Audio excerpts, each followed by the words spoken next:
Addition of 9 by using tens complement. So ఇక్కడ tense కాంప్లిమెంట్లో మనకి +9 చేయడానికి వీలు కానప్పుడు 10 హెల్ప్తో ప్రాబ్లమ్స్ ఎలా ఫైండ్ అవుట్ చేయాలో చూద్దాం. సో +9 ఎలా తీసుకుంటామంటే మనం ఇక్కడ +10 - 1గా తీసుకుంటాం. సో ఇక్కడ double digit problem. First number 18, 10 + 8 18. Next -14 -10. So -4 చేయడానికి లేదు. సో -5 + 1. అగైన్ 29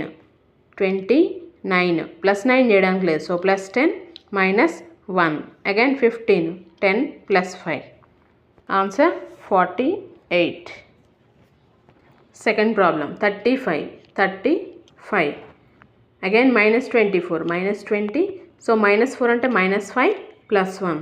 అగైన్ 29 +9 చేయడానికి లేదు. సో ఇక్కడ +10 - 1. అగైన్ 58 50 5 + 3.